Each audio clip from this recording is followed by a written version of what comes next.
Wanna shake up the status quo, rock the boat, break a few eggs?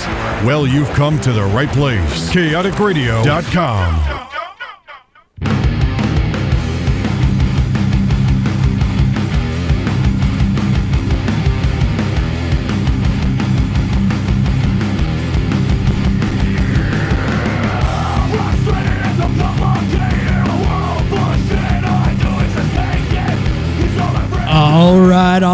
All right. We are back.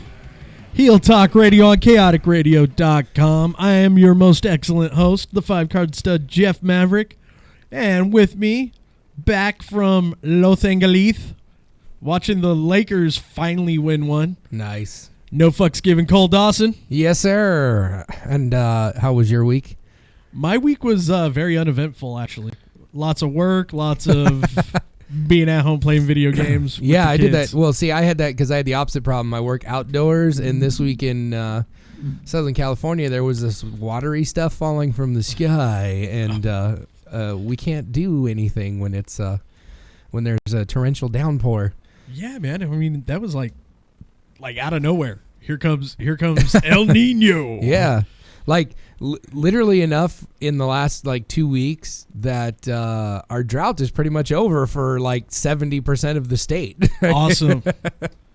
So Now, so check it out. We're not in a desert climate anymore. Oh, we still are, but we'll see how it goes. I mean, there's a ton of snow, so I think the reservoirs are going to fill back up, and that's a good thing. And then maybe we can actually have some grass and stuff in the following year. What? Grass? Oh, Grass, yeah. you say? Yeah, well, our wonderful government won't allow us to use water still because they'll still say we're in a drought. But, yeah, it looks like we're going to be back to normal. It's good times. I'd like to see them try to tell me what to do. Well, I mean, they don't care. They'll let you do it. They're just going to charge you triple for the water. Yeah, it happens. They're not going to, come put a restrictor plate. How was the game? Game was fantastic. I took my oldest daughter, Autumn. This is our third venture down to see a Laker game. I got a hair up my butt a couple years. I've never been to a Laker game in my life. I've been a Lakers fan since I was 8 years old, watching, actually maybe even before that. But I was seeing Magic Johnson. I was hooked, man. Well, I couldn't get man. enough. I mean, he's the man. Well, yeah, but then I was a fan through the Nick Van Exel, Eddie Jones, awkward years in there too. Okay. Vlade Divac. You know what, dude? Nick Van Exel was the reason I started watching pro basketball. Oh yeah, he was fantastic. He was amazing. To watch. Nick Van Exel, Robert Horry, Oh, yeah. Rick Fox. Yep. I freaking love Rick Fox. And he's a fantastic actor. I really don't think he gets enough credit. He's fun and everything. He did a shot on the show Shameless. Yeah. He was fantastic playing a cocaine snorting barbershop proprietor. Did you ever see the movie Eddie with Whoopi Oh Goldberg? yeah. Oh yeah. And he was one of the main characters, and that's when he was still playing for the Lakers. Yeah, but what? Oh no, John Sally was the guy in that game who was playing the old guy on the team. Yeah, that's right. Oh yeah, I love that movie. That was in my I heyday. Love John Sally too. Yeah, that was in my heyday of watching basketball. That was when I would watch every game that was on TV. Oh yeah. But so this was our third time. But I got a hair up my ass. I'm like, I need to go to a Lakers game and see Kobe live before he retires. Because it finally sunk in. He's not going to be around forever. So a couple years ago, I got tickets for Christmas, and then he got hurt. So we didn't end up getting to see him, but just the Clippers beating them by 40 points, which was fantastic. And then last year we got to see him. He played well. It was great. He had a big comeback in the fourth quarter, and they lost. So this time we got to see them win, and we got a little fight, which was fantastic. Awesome. We had a little wrestling action on the court. Rodman came out and not dropped quite, a leg. No, Karl Malone came out and DDP or diamond cuttered somebody. No, we got a shoulder tackle and then a forearm, and then everyone broke it up. It was pretty sweet, and then double ejection, and then after that, it was basically the Heat's best player was injured. Then their second best player, Goran Dragic, got into a fight with Jordan Clarkson, and then they both got ejected, and then it was just the floodgates opened, and the Lakers went up by 30, and then the game was over. To be fair, when you were just name dropping the fuck out of stuff right there, you were literally just saying words at me. I know. I don't know these people anymore, man. I haven't sat down and watched a legit basketball game in close to 10 years. Same thing with football. I just have no interest. Well, I not necessarily name dropping for you, but for the people that some of our listeners that may actually Yeah, they probably do. Watch that don't watch have vaginas that actually watch man things. the man things. Fuck off. I watch wrestling. Again, we just talked at the parking lot about how wrestling is the gayest thing. Okay, we get it. Fuck off. Damn, dude. Wrestling is for comic book nerds. You're fucking salty tonight, man. No, hey, I love wrestling. It's just another one of my nerd things. I'm just gonna start calling you Saltine, bro. You're the saltiest motherfucker here. No fucks given. I know, douchebag. But we had a lot of fun. The kind of the coolest part of the game was there was a couple sitting next to us, and the dude, and they were younger. They're in their early 20s, and the dude was a Heat fan, and so he was sitting there because they were playing the Miami Heat, and so he had a LeBron James, Heat shirt on and his hat, and he was getting more and more irritated as the game was going on, and he just kept sinking lower and lower into his seat. Well, his girl, who happened to be absolutely drop dead gorgeous, by the way, just insanely hot, and was dressed fantastically to fit the LA motif. And so I enjoyed that because, my daughter was sitting next to me between them. So I kept using my daughter as an excuse to perv on the 20-year-old hot chick. But anyway. That's horrible, dude. But they were really cool, and they were talking and having fun, and she was really nice, and the dude was cool. And he even said good game on the way out, and he wasn't a poor sport. But towards the end of the game, the Lakers have this gimmick for the people at Staples Center. If you got a ticket, the Lakers win, and they hold the opponent to under 100 points. They give free Jack in the Box tacos to everyone, so you can go get 2 free tacos. Okay. So we're about halfway through the fourth quarter. Basically gave you $1. Go ahead. Yes, but free food tastes better than food you paid for, so it is what it is. But so we're getting to it's halfway through the quarter, and his girl starts talking in dude, stop being selfish. I want free tacos. Your team's gonna lose. They're down by 30. You might as well get tacos. And that was all he cared about. He literally stayed till the end just to try to see if they would score 100. And there was they only needed 10 points with 8 minutes left. There's a lot of basketball left. I'm there's no way that we're winning tacos tonight. But I explained to Autumn the thing, so then she was super excited for tacos at the end of the game. And it came down to the last minute. They could not score. All of a sudden the Heat could not buy a basket. And so just towards the end of the game, that was going on. And then they put in Ron Artest, who you probably have heard of. I love me some Ron Artest. Currently known as Meta World Peace. Yeah. Meta World Peace. And so the crowd loses their shit every time they say Meta World Peace. Jibba jabba.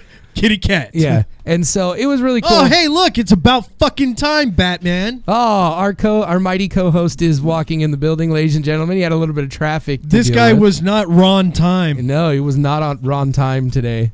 You're going to be on with that one right there. You're going to be on number tray. Is that how you doing, Mr. Ron? I am fantastical now that I'm here. Scoot over a little bit. There you go. Yeah, we'll just throw these chairs out the way. Yeah, let's just throw them around. Yeah, our guest is coming in on the phone tonight, so we don't have to worry about him. Fantastic. Love that guy, though. Ron, how was your week? Perfect. Glad it's Friday. Thank God it's Friday.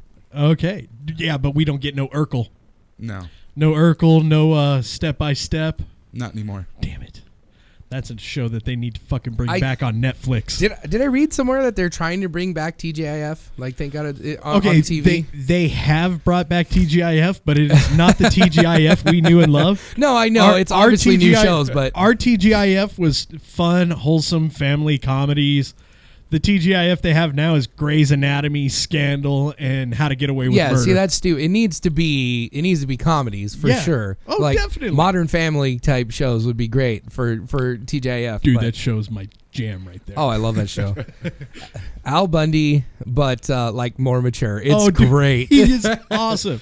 Him and that the other guy, Ty Burrell's character, Dude. Phil Dunphy. Oh man, he's the guy. If you're watching Archer all the time, we're not doing phrasing anymore, guys.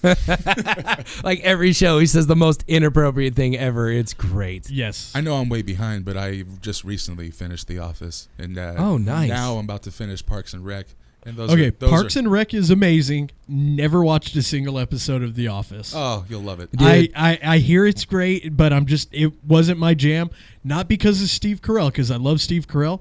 cannot stand John Krasinski. Dude, he's so good on that show. Is he? Yeah. Because Yeah, dude, I all the feel he may pranks- be a whiny bitch. All the pranks, no, absolutely not. He's the exact opposite of that on the show. He's like the office prankster.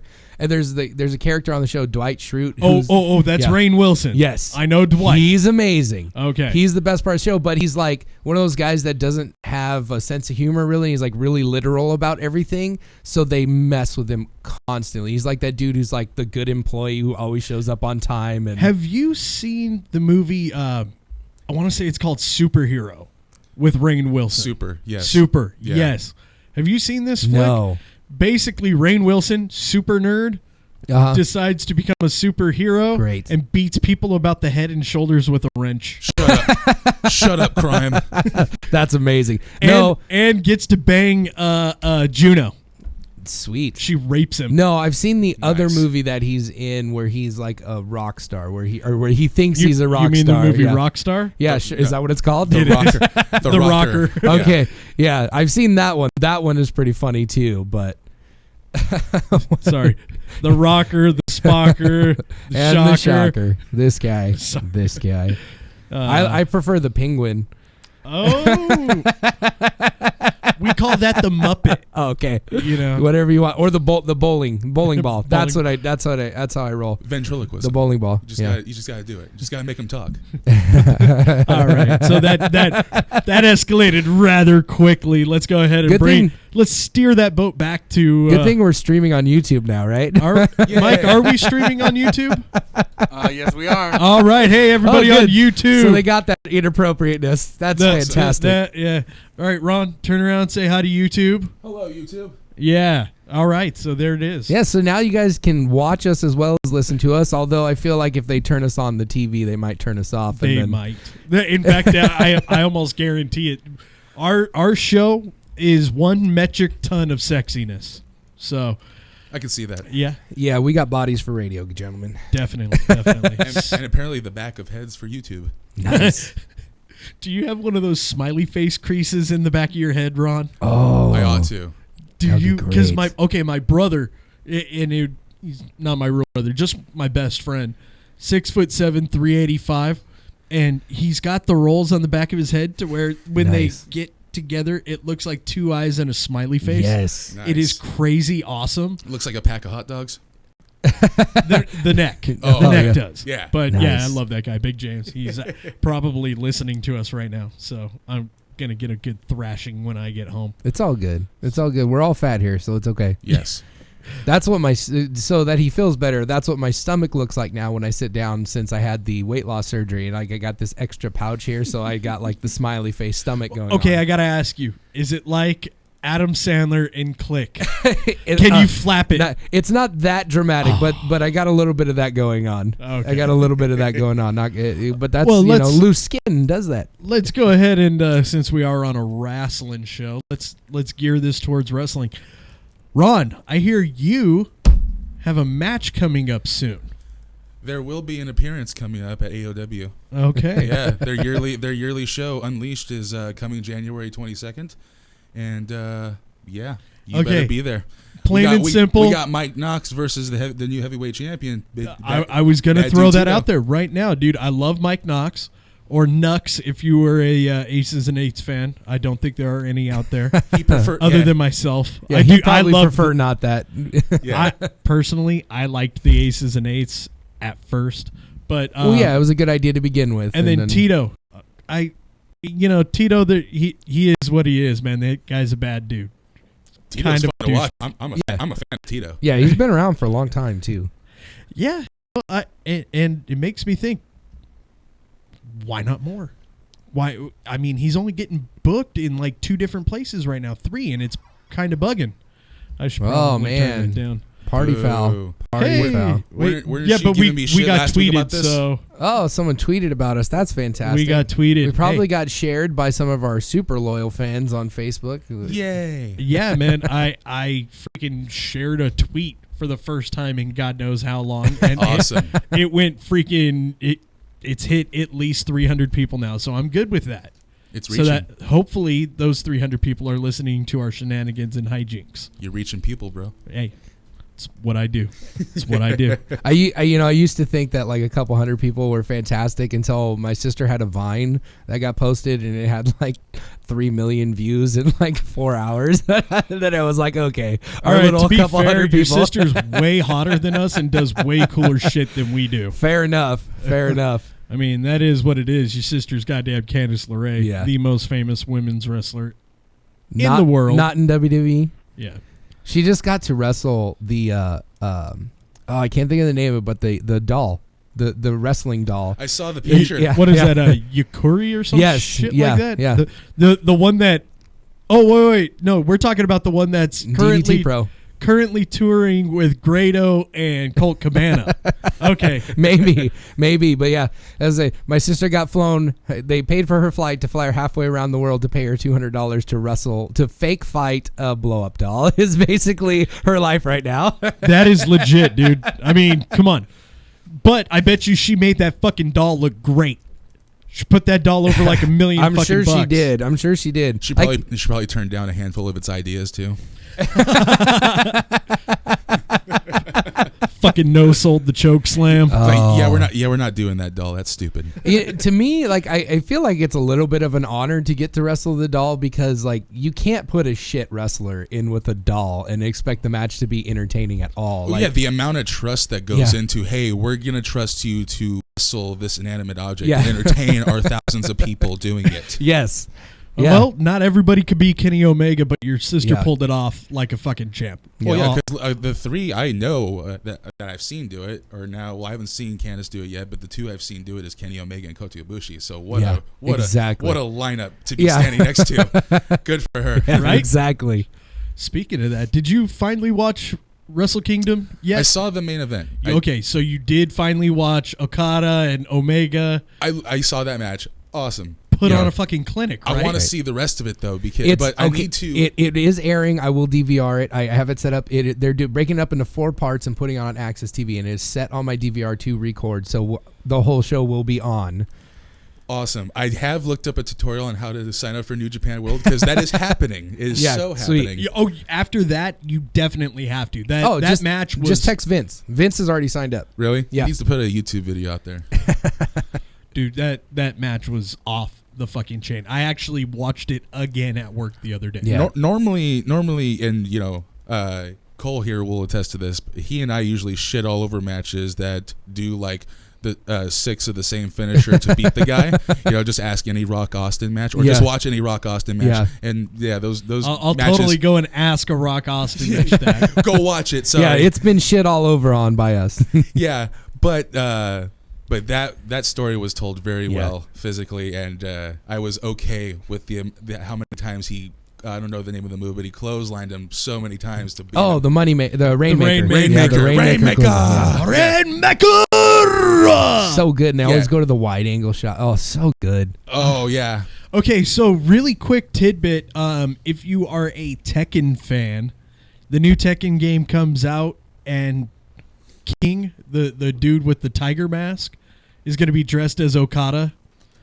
Oh yeah. A couple of the guys are going to be dressed in the Bullet Club stuff. I saw and pictures of that in my Game I Informer magazine. thought that was kind of cool. They have like a little partnership going on with. Yeah, New Japan is back on top. They are the second biggest wrestling promotion. Well, on the they got planet shows right now. coming out in Long Beach in Yeah.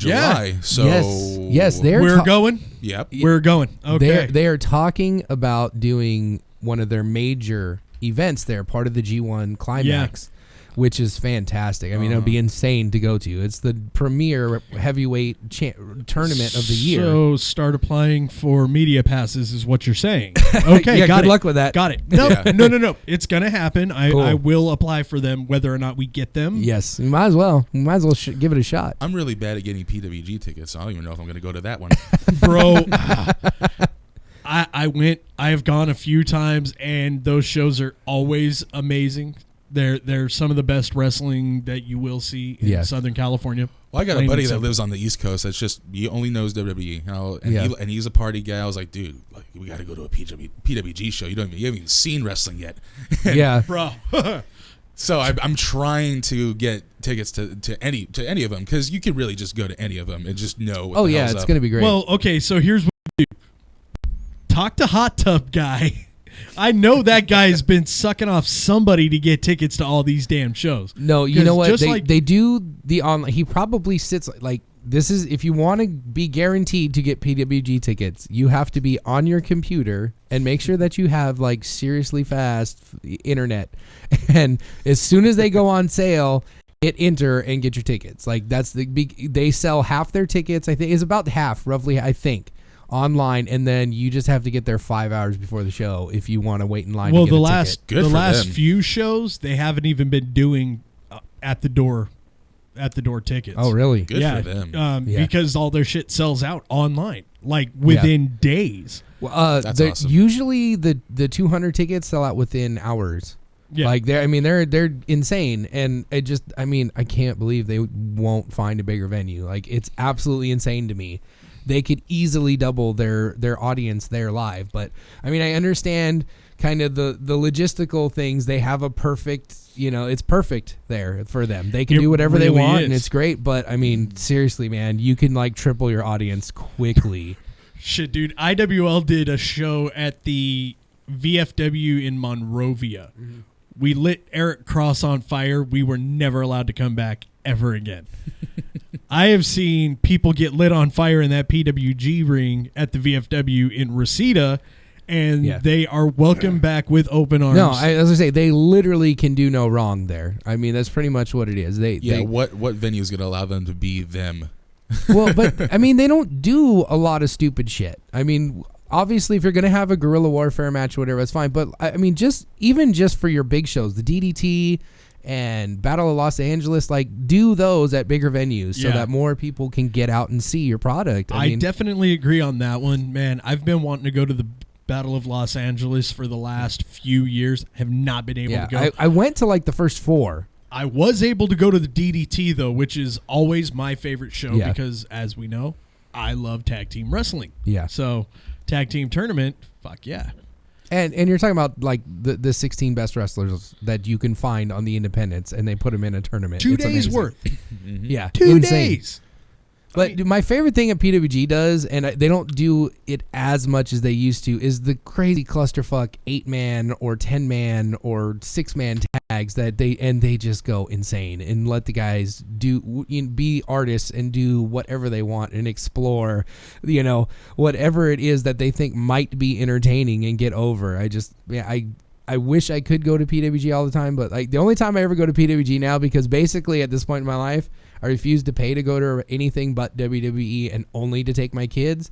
But even the last WWE show I went to, I got in for free. So We all did. Yes, but so the only time I go to PWG is like when they need tables or something, and then I deliver them and I get to sit on the stage for free. That's like the only way I'll go to PWG, but my sister doesn't like to ask for comps because they do literally sell out every show. So Yeah. Yeah. Yeah, shit, dude. I had to have Luke sit on my shoulders at the last show that we went to. Yes. Yeah, while I was standing in the very back. So the 3 PWGs I've been to were for free. So that's why I have no idea how to buy tickets for them. Go online. Yeah, go on their website. Actually, I want to go to AWS's next show. I believe it's coming up on like, I should have looked it up before I came down. But they're having the Rise tournament. Yeah, which is all women's wrestling, and I do enjoy women's matches when Bart puts them together because he does tend to get talented women wrestlers to come in and do it. Yeah, the last women's tournament I went to at AWS was really good. I was really pleasantly surprised that he was able to find at least 10 of the 16 females that could really work. Mm-hmm. It's damn near impossible to find that many females that really, really are good to get them to come to a small independent show. Like Shimmer is pretty good. Most of the girls at Shimmer can work and they're good. It's just, but a 16 woman tournament is just damn near impossible. Is there a complete list available? There is. I'm actually looking it up as we speak. I know that they've got some women's wrestlers on there that Cole does like. Mm-hmm. Freaking Jen. Lufisto, yes, is going to be on the show. Fucking Hudson Envy. She is beautiful. It's okay. You can perv on the microphone a little bit. It's okay, you Ron. can. You don't have Your to. wife ain't listening to this show. Oh no, she knows how I feel, and no, it's because I work with her a lot, so Oh, in the same locker room. So Lufisto?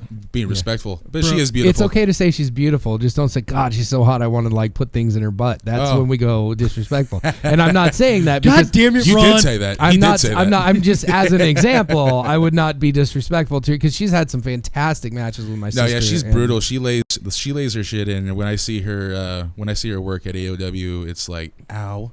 Oh yeah, That Yeah. poor Oh, girl. yeah. She's my favorite female worker outside of my sister. She really, she's incredibly talented, and I really hope if they ever do a women's tournament that she gets a shot at that for WWE. Yeah, she's fun. Sorry, man. There is. It's just got pictures, and I don't know most of these girls. Okay, so okay. we got former TNA knockout Raquel. Sure. Yeah, good for her. Good job, kid. God damn, dude. Okay, apparently this is all the same chick. Never mind. It's okay. Buggy Nova is on the card. Bunch of chicks from like the East Coast, some Japanese girls. Oh, Taya Valkyrie. I really like her. She's from Lucha Underground. She's the one that screwed Sexy Star out of the championship against Cute. Johnny Mundo.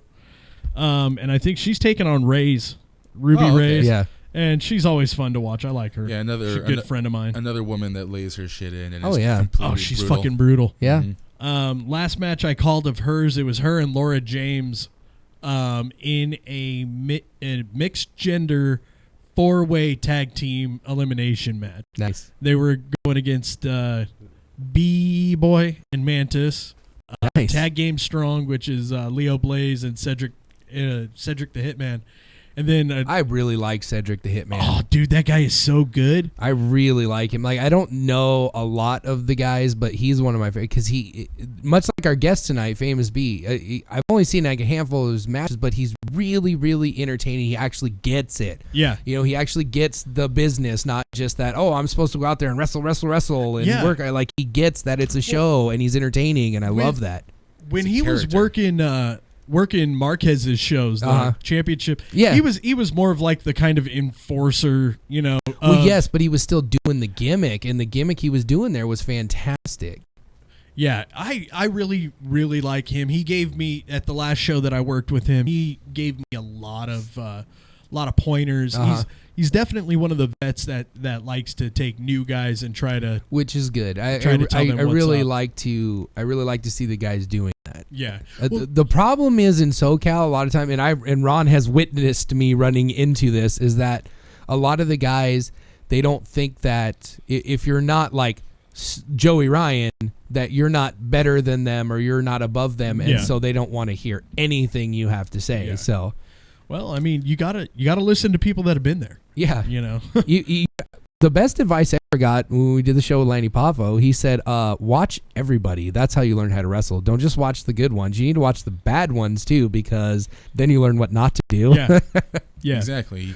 All advice is great. Take everything. You never stop learning. Even like you brought up Joey Ryan, he's probably still learning. Yeah. Oh, for sure. Well, I sat there and I watched MVP watch the entire freaking PCW show that we were at, and he did bell to bell until he had to be out there, and then when he wasn't watching the matches, he was talking to me, which was fucking cool.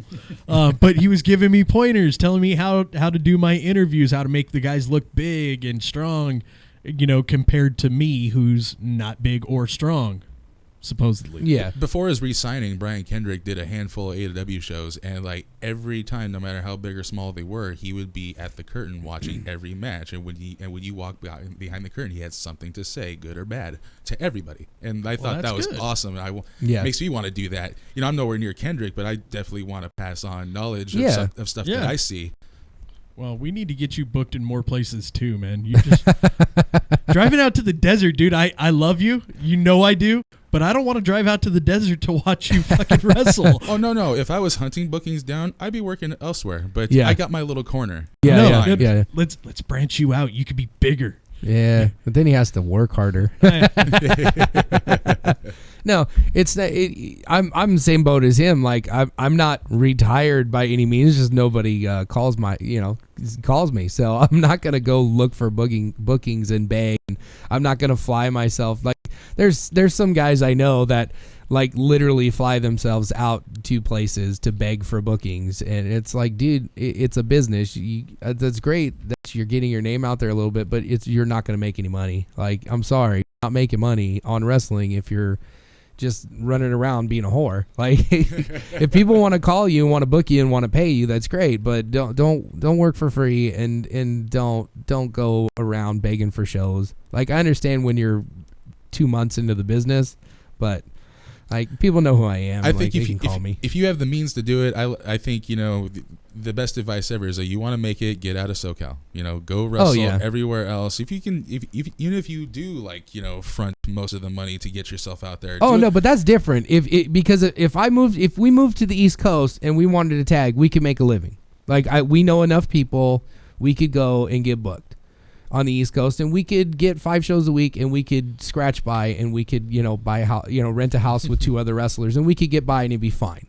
And we can make a living. But that's different. Making a living is different. But I mean, when you're like flying yourself to these little podunk towns in front of 50 people, you're losing money. And yeah, when you're literally just paying for yourself to get on shows, like that's great. But if you want to be a wrestler, move to the East Coast. Like if you want to be in SoCal, it's a hobby and it's fun, and that's great. Yeah, that's why the place to make it in SoCal, like PWG, that's the goal in SoCal. Like most of them are fly-ins from the East Coast. Uh-huh. So. Or from another country. Yeah. Well, they get that 450 guy to come in all the time. Well, but that's it. They're not going to put you. PWG at this point isn't going to put on a no name and make a new star. No. That was the goal when they started out. And for the guys that started PWG, they made themselves into kind of names, and they were able to branch out a little bit.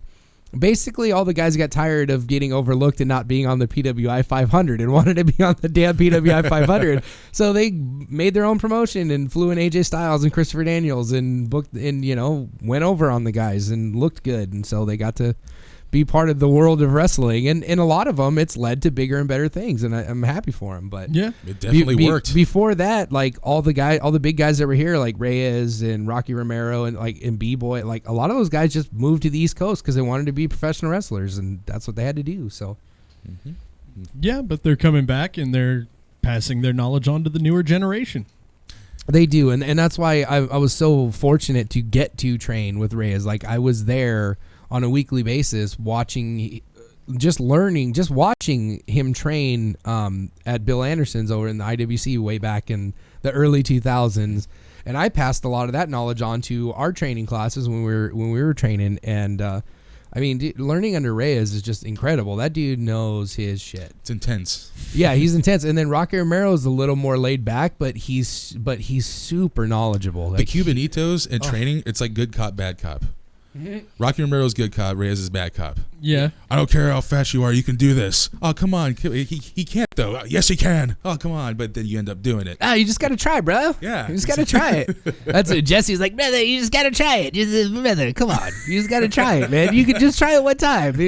Somebody goes for a moonsault, lands right on their bean. Okay, man. Yeah, maybe that's not for you, maybe bro. That's not yours. And then, back in when I was training, you got Black Steel in the corner over there. He's like, you shake everyone's hand or I'm going to kill you. Yeah. Remember him. I really do. Oh, my God. He comes to all the AOW shows with Rudy. Oh, God. Nice. Love that guy. Wait, Nice. Rudy, not Segovia. Luna. Okay, Rudy Luna. His son. Okay. Nice. Well, good luck on that. That guy will kill you. He will. He's like 80 He's still- fucking years old. He'll still kill you. He's on crutches, but he'll kick. I'm still scared of him. Oh, yeah. Yeah. Yeah, I'm glad I didn't there was talk when we were over at Bobby Bradley's that I was going to end up in some kind of match with Pops and Bobby Bradley's dad, and I'm so glad that didn't happen. Like, Oh, man. I would have just got the shit beat out of me. I'd have been the whipping boy. and it Oh, was man, Oh, dude. yeah. My I actually would have paid for that match. Oh yeah. I would have paid to watch that one. my pro debut match was against Powerhouse Pops. Yeah. And I threw quotation marks in the air because that was back when nobody considered what we were doing. Yeah, professional. exactly. Except for Bill Anderson, who I'll take his word. Like, Yeah, and then Jesse ran into your ring, right? yeah, exactly. Yeah, that's why I try to tell people, like, I've never had bad business dealings with Jesse. So like I just try to keep it. It's great. Like he doesn't pay you to wrestle. That's all. Like, you're not gonna get a lot of money working for Jesse, but he'll hook you up if he's got something. He'll hook you up and help you out. Exactly. And he's gonna teach you how to wrestle. Like if you go to his school, you'll learn how to wrestle. Yeah, and plus that was back when that was like really frowned upon. Like almost like you know, like I remember. Kid Carnage was afraid to get blacklisted for for being associated with us.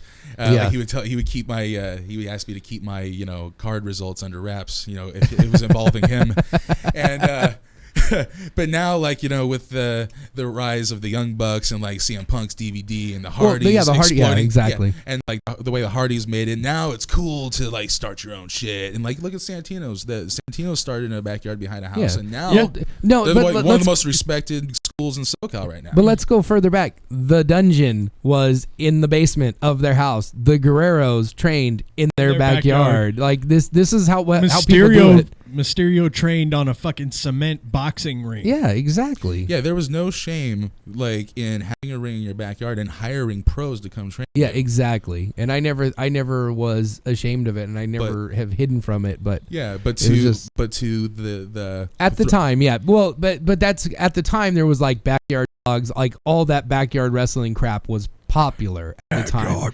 Yeah, guys hitting each other with light tubes and all that shit. That's what was going on at the time. So everyone wanted to make sure that's not us. We're not associated with that. And so if you wrestled in your backyard, that's what you got. I did the front yard wrestling thing for a while. we weren't scared of shit, dude. We did ours out in the front yard. We had cops block off the street so people could watch. Nice. But yeah, dude. As soon as they started going to they brought in a new group of guys, and the new group of guys were the deathmatch backyarders hitting each other with light tubes and barbed wire and shit like that. I'm like, dude, no, we're not going to do that. I'll do a hardcore match where I fucking accidentally light my buddy's arm on fire, but it was done safely. It was done. It was done the way I watched Terry Funk do it. Yeah. Well, Ron, we branched out to another backyard kind of thing. They were the same thing. They had a ring, but they weren't trained at all. Like a couple of the guys had trained a little bit. There was like two guys that went to EWF for like a few weeks, and then like went back and said, "Hey, I know everything, so I'm gonna teach you guys." But we were sitting at it was you, me, and Shane, my brother, and Kid Carnage, Ty Matthews, and you guys witnessed this. The first two matches were complete dead silence. And then the guy it was his house and he was the booker, had a hardcore match, right? And they like sort of almost popped for like two things. And so they did his match. He comes back to the locker room, walks through the curtain. That's how you get a fucking pop, guys. And then everyone looked at me and Shane, like the four of us just looked like, okay, just wait. And then me and my brother went out there and some guy was like, I can't believe I'm missing Sunday Night Heat for this. And I said, look, bro, we're real wrestlers. Just watch. And we literally got a standing ovation from the backyard guy, like the guys that were talking shit before the match. And like the crowd was really into our match. And so then we went back and like everyone was like, okay, that's how you get a pop. Like, so, and Ron witnessed this, and then Ron and them were in the main event, of course. And so, yeah, that was fun times. And it's really fun to watch, just the difference in just trained wrestlers and just not trained wrestlers, because I call it like I see it nowadays too. Like I call these people grocery list wrestlers, and when they're going out there and they just look like they're going through a list in their head. This move, that spot, this move, that spot. There's nothing in between. There's no facial expressions. There's no talking to the audience. There's no emotion and no storytelling whatsoever. None. Like seriously, on paper to the spot monkey, I'm boring as shit in the ring. But everything in between, the audience is not shutting up because I am engaging them and I'm being methodical. And I'd like to. I know Ron's being right now, but the stuff in his matches, even if you were just a spot monkey wrestler, you would enjoy Ron's wrestling. Like Ron is not a boring wrestler. Ron, much like myself, we go way balls to the wall and do way more stuff than we should be doing as 300-pound dudes. But damn it! See, this was my one issue with bringing both of you guys on this show, is that you're giving me the itch. And I really need to start working in a Fed again because this is pissing me off. It'd be nice. Let's just one of us win the lottery and we'll just do our own thing, and then it'll be great. There you go. It's gonna be great, guys. It'll be huge. All right, guys. When we come back, Famous B, Lucha Underground, PWG. He was a rosebud at one point as well. All right, you guys. If you got any questions for him, tweet us at Heel Talk Radio or at the Jeff Maverick. Hit us up on Facebook at Heel Talk Radio. Call us on the phone. The archaic thing to do. 909-360-8330. 3 zeros, yes. This is Heel Talk Radio.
Wanna shake up the status quo, rock the boat, break a few eggs?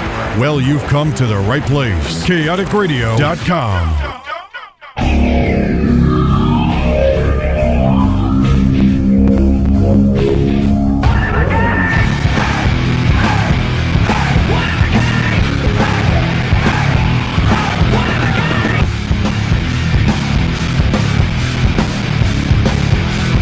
All right, we are back. Heel Talk Radio on chaoticradio.com. Give us a call, 909-360-8330. Good man. They hate it when I say O. 909. It's not an O. And if they actually look at the O on the keypad, they... Yeah. Okay, I get it. It's not an O. It's a 0. All right, going to be calling in just a few minutes. We got Famous B, the manager of Dr. Wagner Jr. on Lucha Underground. And that is amazing. Dr. Wagner Jr. is like my favorite person in the world. Oh, my goodness. I think we got it. Mike, is that him? All right. Is that him? We putting him through? All right. Mr. Famous B, how you doing, sir? Uh-oh. Hello? Yeah, I'm here. Okay, go. B, how you doing, man? I'm doing pretty good. How you guys doing? Doing real good. Welcome to Heel Talk Radio. Well, thank you for having me. It's a pleasure. Pleasure is all ours, sir. Oh man, you guys know I'm I'm a heel at heart, so good to be on Heel Talk Radio. I do. Love it. Man, I am absolutely loving the stuff you're doing on Lucha Underground right now with Dr. Wagner, man. Tell us how that came about. Oh, thank you very much. Pretty much, with the ever since I had to unceremoniously fire my last client, Masquerita Sagrada, I pretty much told the world that I was going to get a client and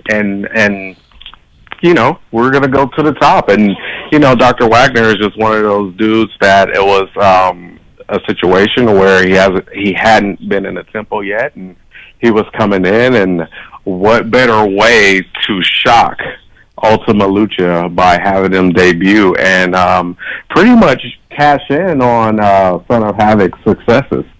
So, yeah.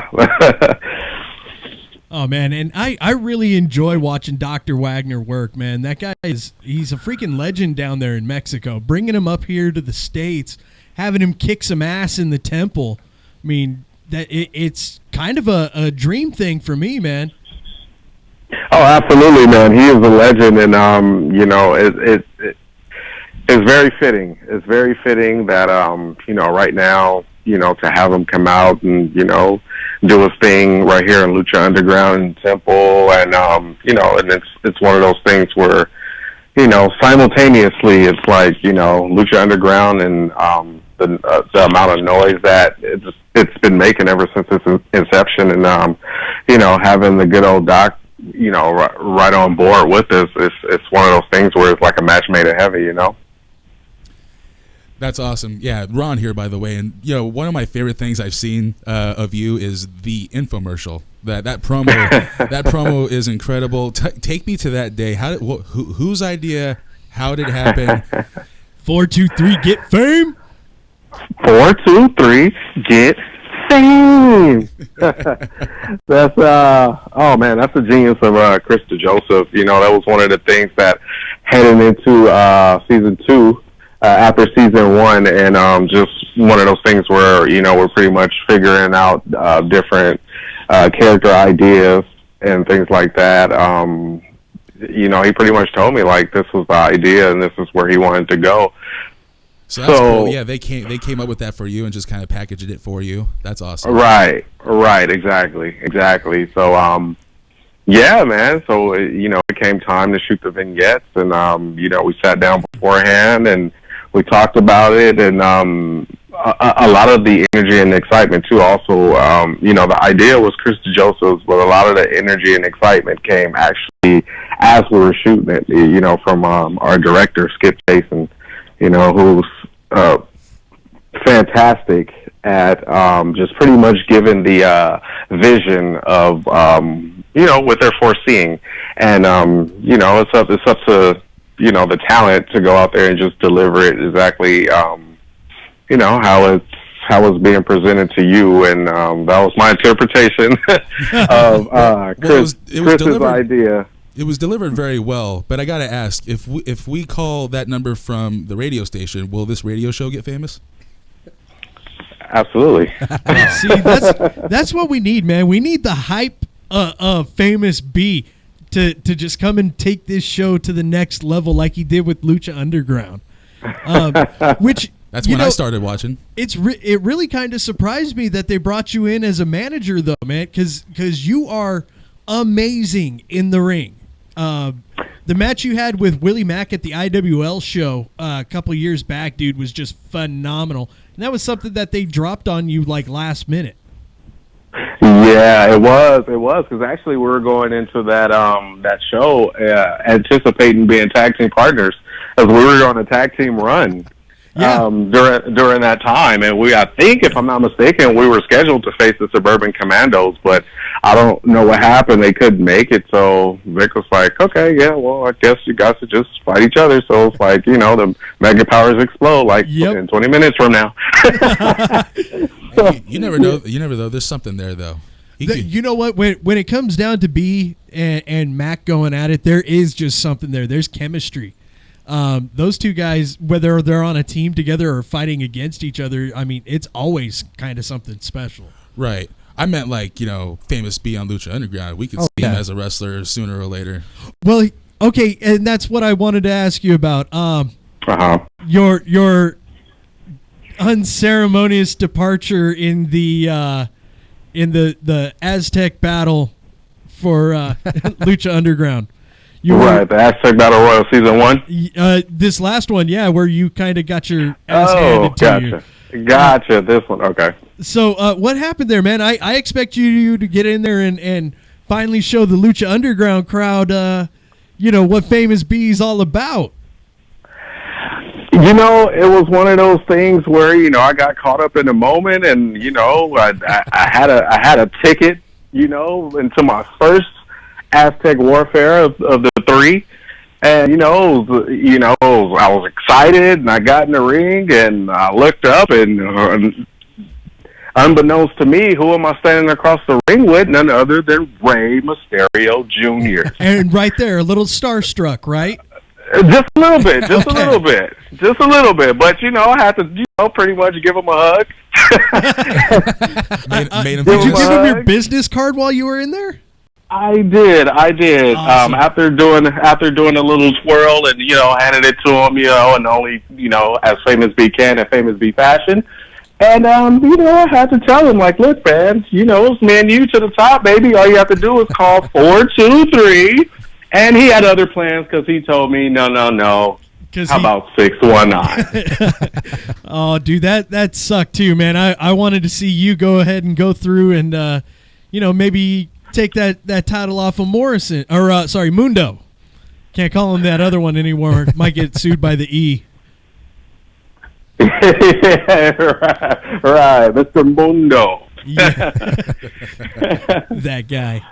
Yeah, absolutely. Yeah, well, my plans didn't work out how I wanted it to, but hey, you never know. I mean, that was then, the future is now, and now I have my sights set on another thoroughbred. I would like to say a thoroughbred is what I call them, the man you guys know as Tejano Jr., or as I like to say, Tejano. Oh man, and I like that guy, man. His Best of 7 series going with Cage right now has just been phenomenal. That would be a great addition to your thoroughbred stable there, sir. Yeah, it would be absolutely fantastic, and that's the direction that I'm headed in, and that's like you said, a fantastic addition, and all I need is for him to see the light. Well, I'm sure if you put out another one of them fine promotional videos, you might be able to win him over.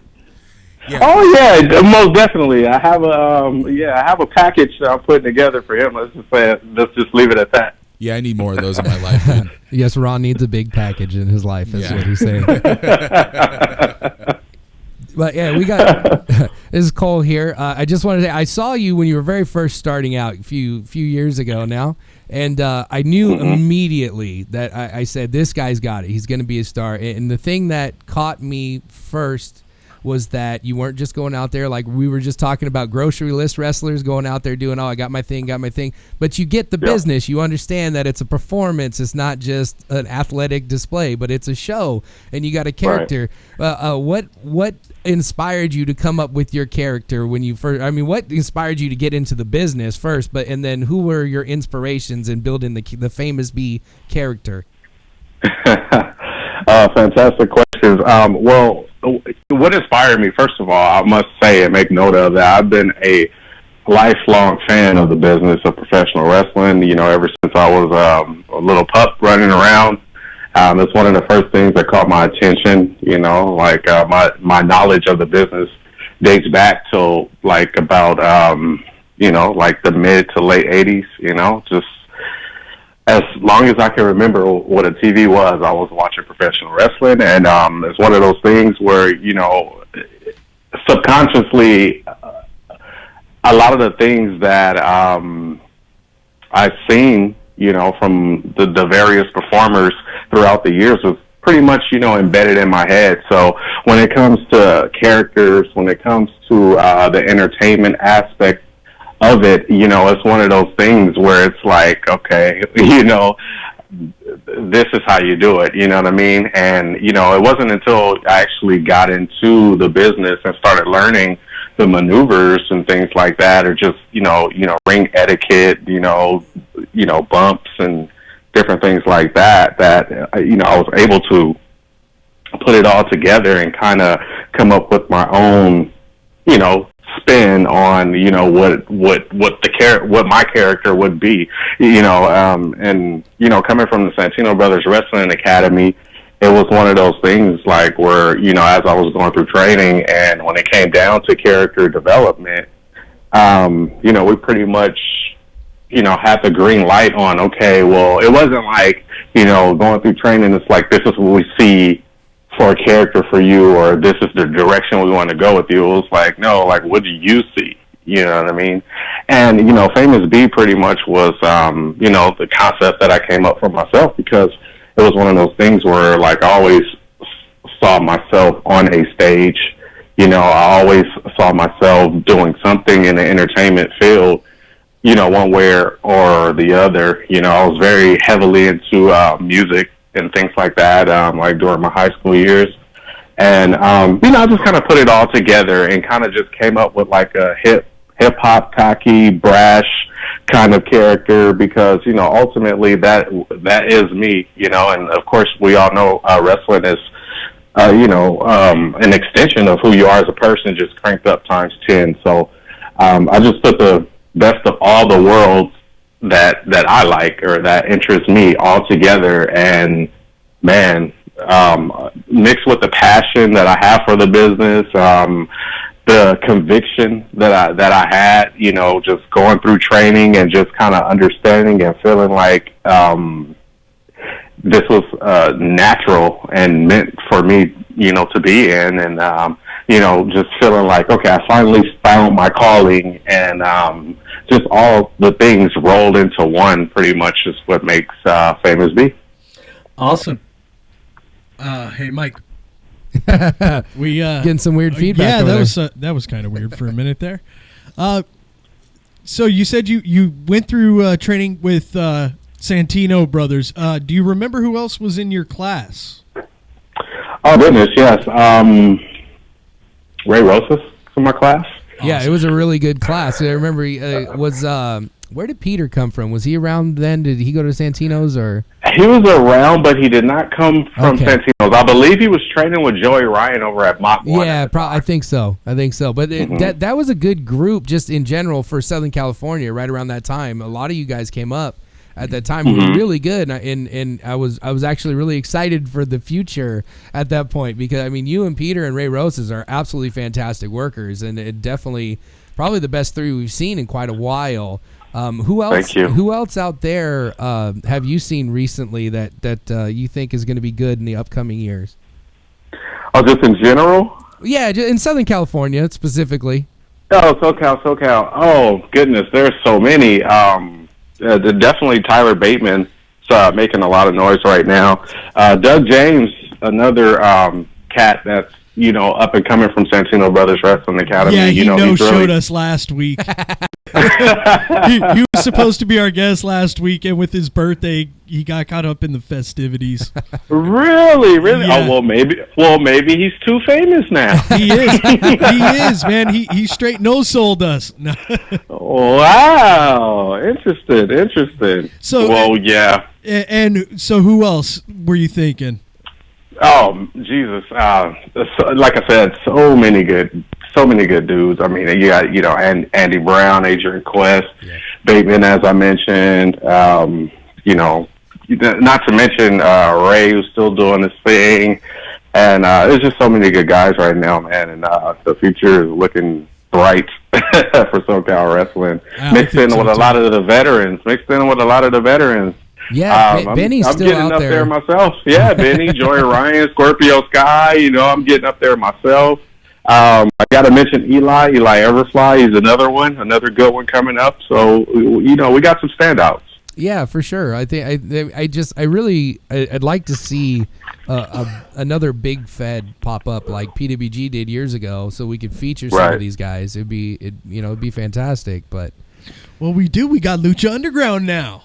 yes, but an indie promotion. Like AWS Bart tries really hard, but he doesn't run very often. He gets his money lined up and then he puts on a spectacular show. And it'd be nice to get because Jesse's not going to do it. He's not going to book all the vets and pay them and what they deserve and put on a good show. So, but I'm happy for you that you're having some success with Lucha Underground. And I guess I got to catch up a little bit. Oh, dude, you really do. No, I saw the episode a couple weeks ago with Cage, what are they calling him? Cage. Yeah, they are calling him the Cage. man called Cage. Yeah, Cage and that was incredible. The two matches in a row. I really like what they're doing. Are you enjoying the fact that what you're a part of isn't necessarily your stereotypical wrestling show? It's kind of like a telenovela now wrapped up into a wrestling show. Like, how fun is that for you?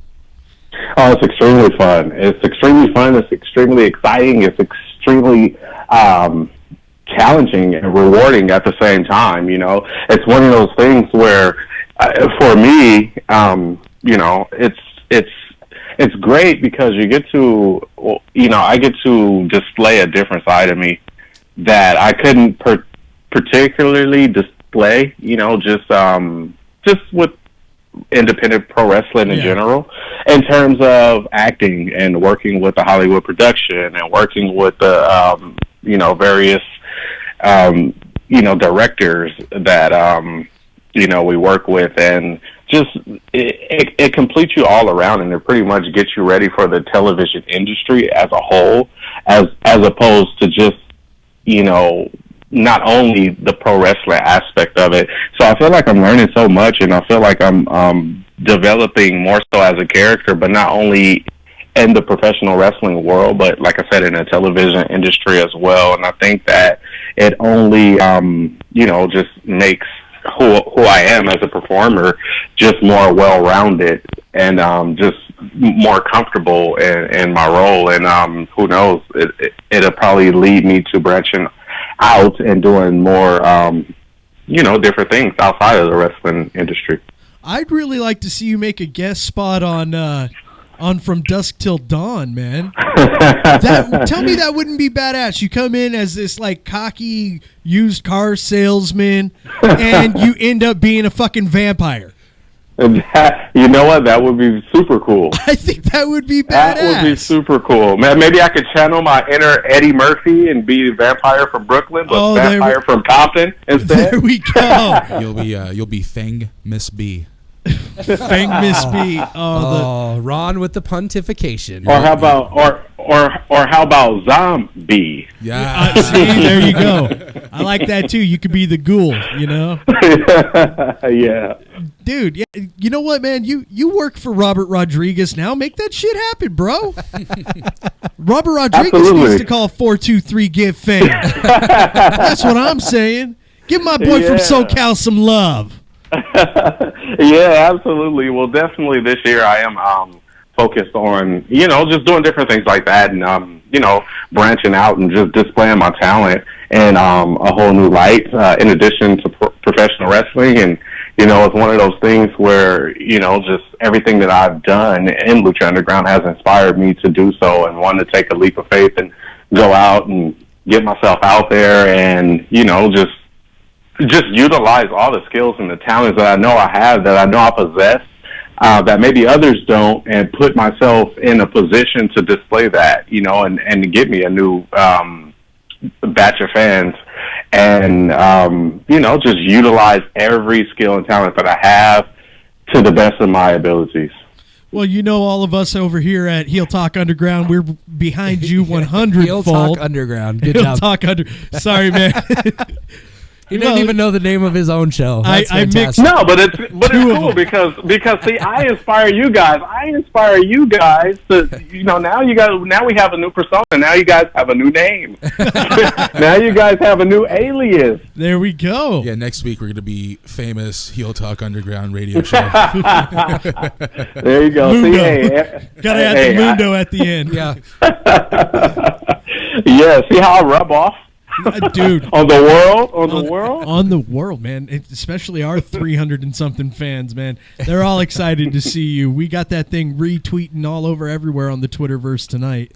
So That's fantastic. I saw that, and that is absolutely fantastic. I'm glad everyone's tuning in to listen tonight, and glad to be a part of the conversation, fellas. well, man, I mean, when it comes down to it, dude, you are a part of SoCal. We're a very SoCal based, radio phenomenon, I would say. So we always support local. We look global, support local. There you go. Nice. See, and I like how you rhymed it, and threw that in there like that. Put your little spin and your own flavor on it. I like it. I dig it. All right, brother. Well, hey, now what do you got coming up in the near future? Are you booked anywhere other than Lucha, or what do you got going on? Right now, not at the moment that I know of. I got a couple calls, but it conflicted with some personal things I had to do. But not right now that I know of. But I'm pretty sure something will be coming up that I can agree on scheduling wise. And as soon as that happens, you'll definitely be seeing it on the Twitterverse, the Facebook, the Instagram, all that good stuff.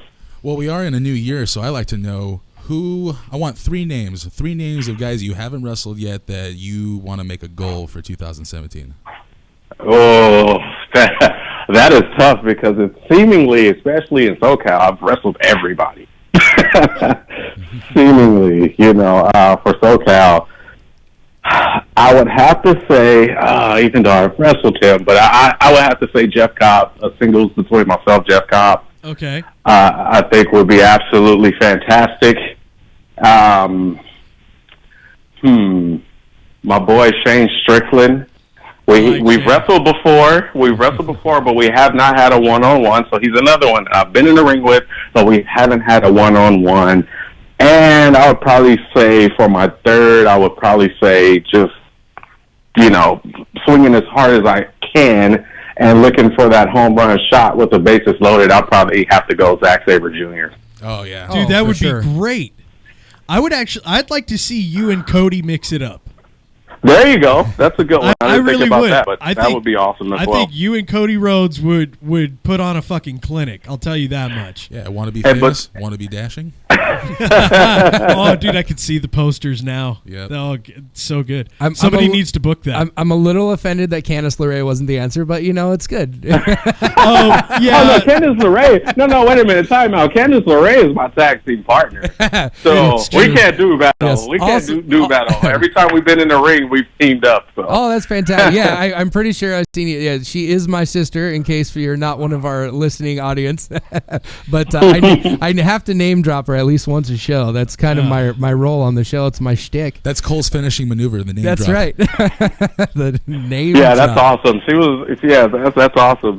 That's cool with me, man. She was my tag partner when I debuted in PWG, so I would never forget that. So, Yeah. so man, yeah. That was a really good little run you had there too, man. I liked that.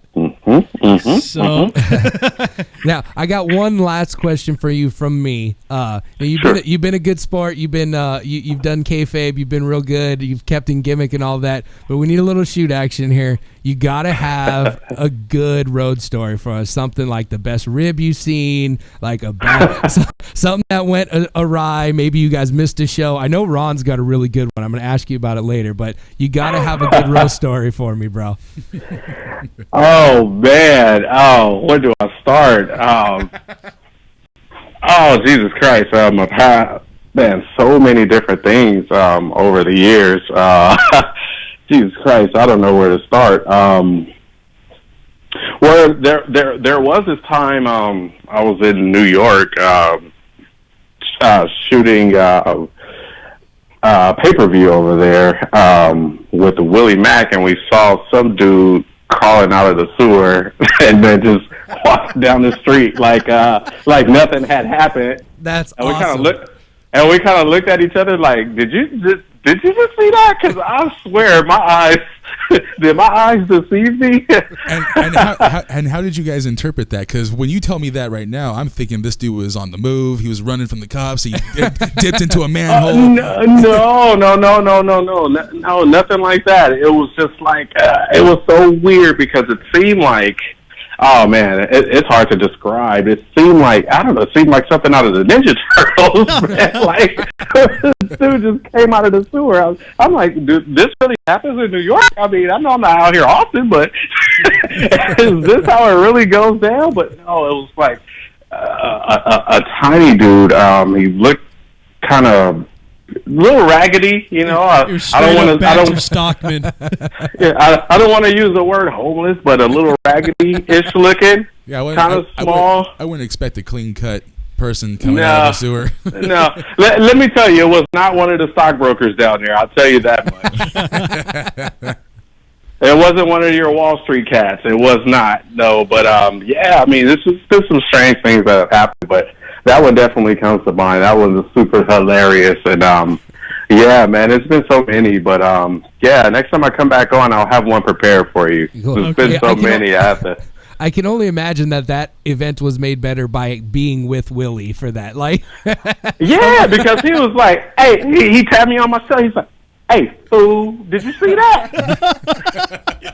And I was like, yeah, I saw that. And he just shook his head in the Willie Mack fashion, and he was like, damn. Dude, I can do honestly best Willie Mack impression I've heard so far. That really was, man. You should see the facial I have for it too. Everybody always tells me I have the best Willie Mack impression with the facial I make too. So see, that's my boy though. I love him to death. I do a really good human tornado. but not human tornado while he's actually working a show. This is human tornado. I just showed up at a show because I wanted to be there. Oh, so you're talking post-tornado, later tornado, like the later year. Yeah, the latter year. I'm talking like tornado probably right now at an AWS show. but you know, that's a story for another time. Gotcha. Real quick before we let you go, who do you want to win the Royal Rumble? Oh. Inquiring minds want to know. Oh man! And just to clarify, we don't want to know who you think's gonna win. We want to know what the mark, who you want to win. Who you want to win. Gotcha. Because because that is a double question. So thank you for clearing that up. Because it's possible that it is two different answers. If I had to pick anyone, which I haven't given it much thought, I'm the type nowadays that, when I am viewing a product, I just rather be entertained versus having like that one person, if that makes sense. But I guess in this one, if I had to pick anyone, I would say a surprise entrant and win by HBK. It's only right. Oh, you know what, dude? I like your way of thinking. That was my Hey, brother. Hey, brother. I go against the grain. I go against the grain of like what's laid out in front of you. It's like, no, if we're gonna do this thing right. That'll blow the roof off the joint. Oh, it totally would. It'd be completely unexpected. Yeah, that was my mark Right. out. That was my mark out dream when I first heard the Rumble was coming to San Antonio. But I think they kind of, Right. I think they kind of like gave the little nod that it's not happening on Raw. So Well, now correct me if I'm wrong too. If I'm not mistaken, didn't they announce before they announced that it was going to be in San Antonio, that it was going to be in LA? you did, but I think that was like a hoax thread or some like fake thread. I'm not sure Okay. because Yeah, because I was always thinking checked. of Famous B surprise entrant on that one. You know what? A surprise entry by the French fries. Oh, my gosh. That was Hey, Famous yeah. B's Rosebud character. Yeah, that's that's why I laughed, because I was like, okay, well, me and you, we know what's going on with that one. Yep, definitely, dude. Anytime they have like a Raw or had a Raw or a SmackDown when Adam Rose was in there and they were in like the Southern California area, I was just looking to see which ones of my friends were actually in the Rosebuds at that point. Or I look Yeah, at all the Mikey- security guys. Right, Mikey O'Shea made a lot of appearances with that one. Yeah, you did. He did. So, all right, my brother, thank you very much for calling in. You guys have any more questions for Mr. B before we let him go? No, I'm good. Hey, thanks for talking with us. It was a pleasure for us, and I wish you continued success. I am a big fan of yours. Thank you very much. I really appreciate that. Thank you guys for having me on. We got to do it again, definitely, man. I had a great time talking and chatting with you guys, and I love this. You know, like-minded we're gonna- people. Yeah, like-minded people coming together, having a chat about a business that I love Definitely. so much. Yeah. And it's fantastic. And thank you guys for doing what you do each and every week, and you know, putting it out there and giving the fans the opportunity to listen to, you know, like us talk. You know, because hey, I mean, I love it. We're here I know for you guys love to man. do it, so hey. We are the voice of the voiceless. The voice of the voices. I like it. All right, brother. Thank you, Thank guys. you very much for calling in. Not a problem. Thank you.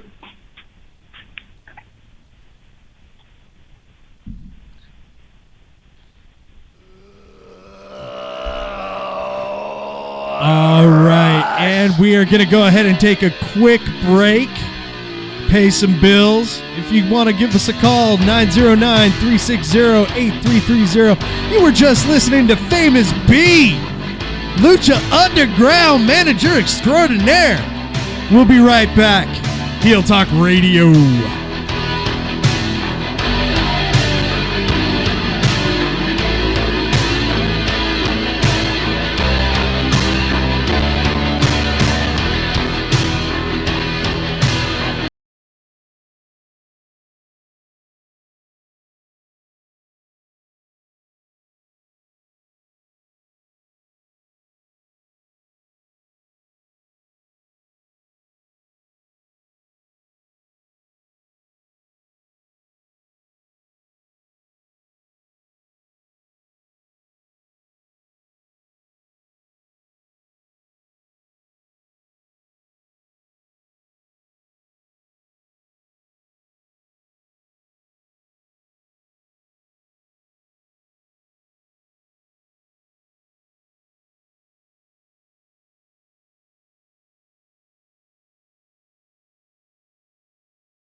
Wanna shake up the status quo, rock the boat, break a few eggs? Well, you've come to the right place. ChaoticRadio.com.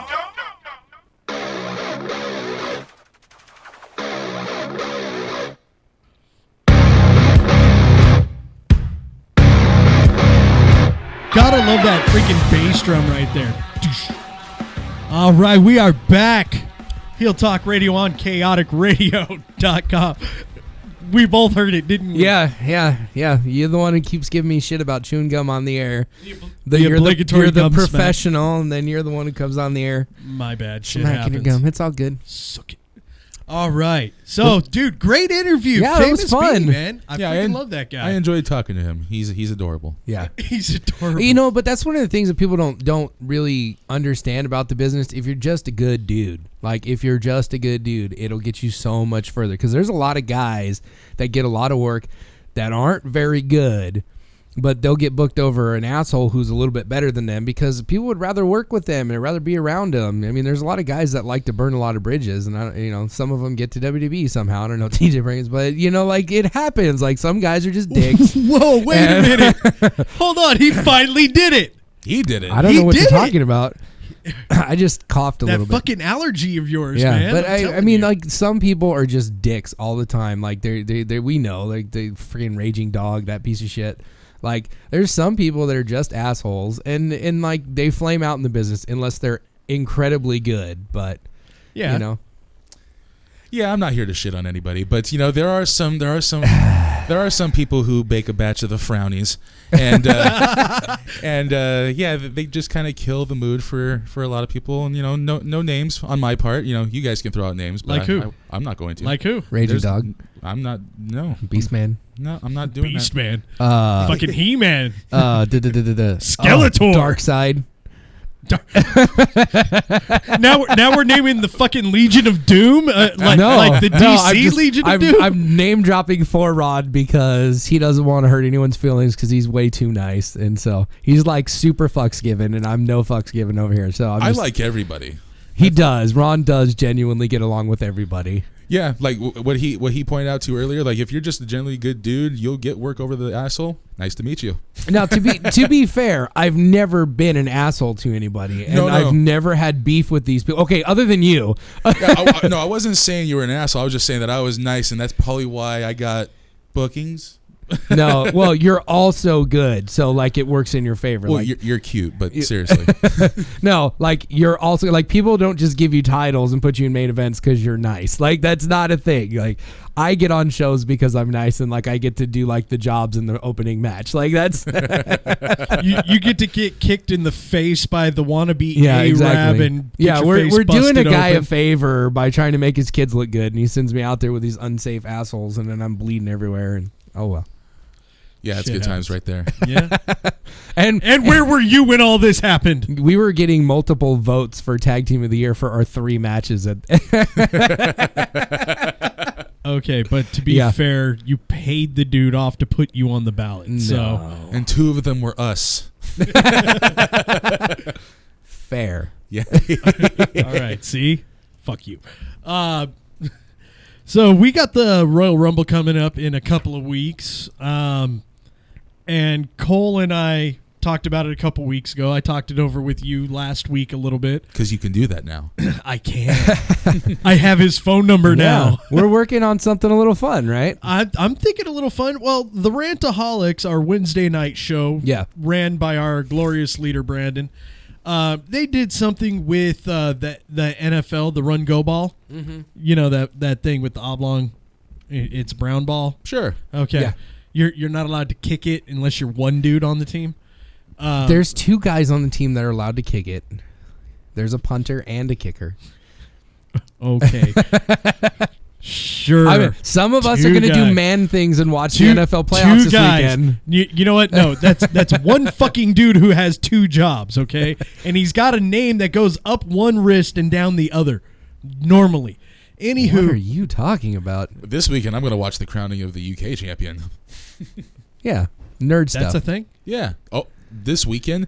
That's a thing? Yeah, Oh, yeah. yeah. WWE. Nigel McGuinness, is he the one getting it? No, Oh, yeah. no, he's No, the he one can't giving wrestle. No one will let him wrestle because he's got. They let he's him got a announce blood it. disease. So They let him announce it. yeah, That was really cool. I did see that, and I'm just making jokes. I looked at the bracket, and I didn't see Zack Sabre Jr. on there, so I'm like, fuck it. there's a lot of European guys that there- can work, so There is, you'll be and fine. but I don't know any of them. And You don't have to know them to watch a good show. Like you This just is- know it's going to be good. That's what I'm most excited about. Like well- most of them I don't know, so I'm like, oh, Discover. you guys. That's Yes. That's kind of the way I'm going with it. I don't know any of these guys, but it's a way to find out more about these guys.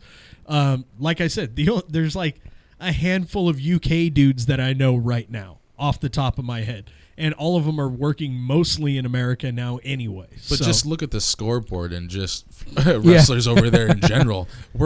That show's gonna be great. If they're putting out talent like the way they have been the past since wrestling's been a thing, Yeah. then we'll be Yeah. just fine. We'll be entertained. We're gonna see some wrestling. Yeah, let's go back and just on that note, everyone go home and watch a couple Billy Robinson matches and just say thank you when you text me later. And I mean, he was the kind of the first guy, the first European style wrestler who branched out into America, and he did a lot of work was in the AWA, and this was like really early 80s. He was the predecessor to William Regal getting out here. But I mean, there's a lot of guys like Johnny Saint. Like, just watch some of these. I mean, oh yeah, the dude, guys- definitely Johnny Saint. And then take a look at some of the guys that are more famous now. Nick Aldis, who wrestled in TNA as Magnus. The guy is actually really fucking good. Douglas James, or not Douglas James. No. Try again. Doug Dirtle is his real Yeah. name. Fuck, why can't I? I don't know. You know which guy I'm talking about. I have though, no right? idea who you're Douglas- talking about right now. Moving on. Yeah. Anyway, Let's go talk about Pac.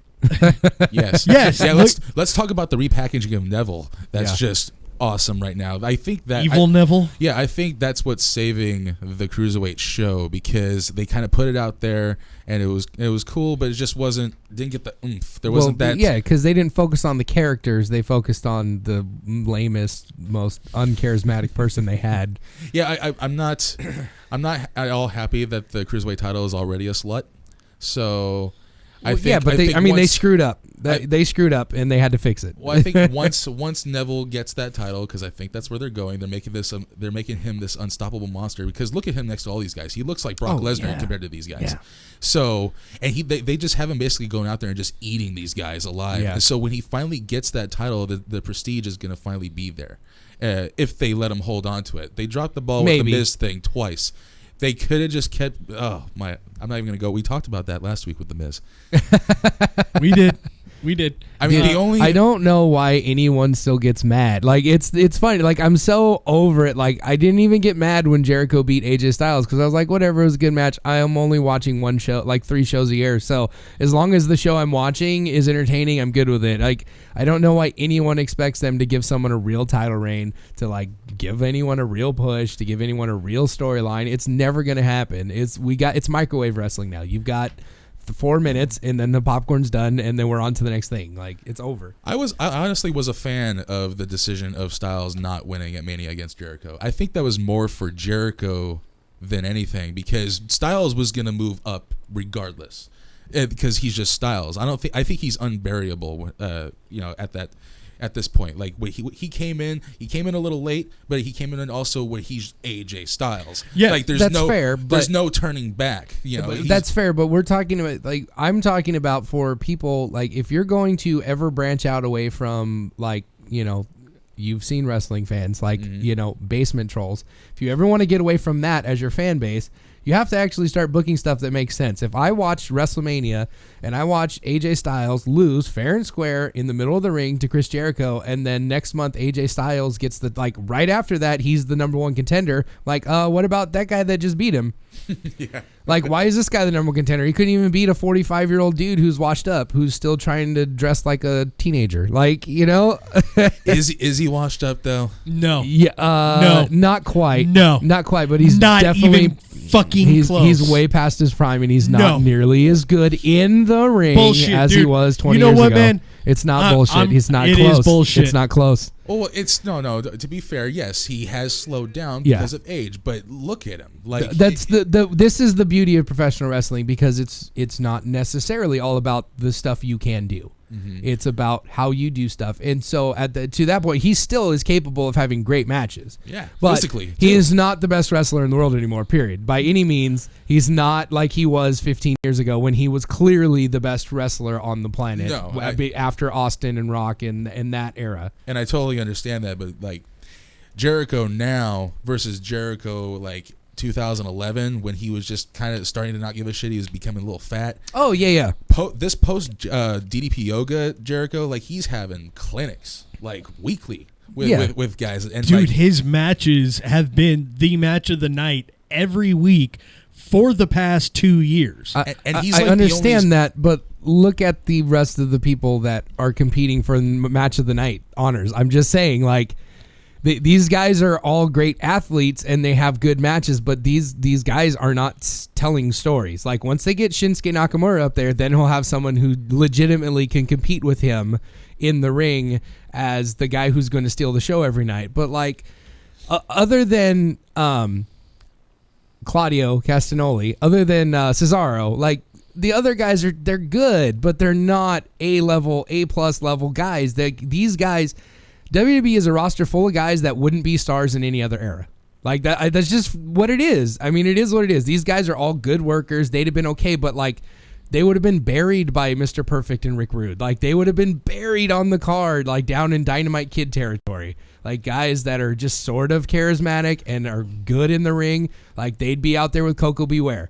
Like, that's who we got. A full roster full of Coco Bewares, and then there's like a couple really great guys. Like, Cesaro for me is fantastic. I mean, dude, he might be in that conversation for best wrestler on the planet right now. Just in ring, like professional sports entertainer, whatever you want to call him. He's not that, but as far as in ring work, like, you can't do much better than him. It's like him and Shinsuke Nakamura, maybe AJ Styles, and then like there's a big drop off to that next guy. Oh yeah. In my opinion, of course, and everyone might call me up and tell me I'm full of shit. And this Dude, is the ain't best nobody era gonna ever, call but- you up. Nobody's gonna call. I would like to see somebody call. I mean, we had a guest call in tonight. But no, that's fine. Like, seriously, call in right now and tell me how Kevin Owens is somehow better than Mr. Perfect. I like dare you to try to tell me that Kevin Owens, who would be like an 80s mid-carder, who's a main eventer, is somehow better than Mr. Perfect or Ravishing Rick Rude or Jake the Snake Roberts or Macho Man Randy Savage. Like, seriously, he's not on that level. He's great. I like him. I'm entertained, but like, he should be like third match, and then let's move on to the real wrestling. Well, I mean, that's all. That also speaks to the generation gap too, because what makes a star now is not what made a star then. Back then, guys were not easily accessible, whereas guys getting over now, they're getting over on social media more than they are on TV.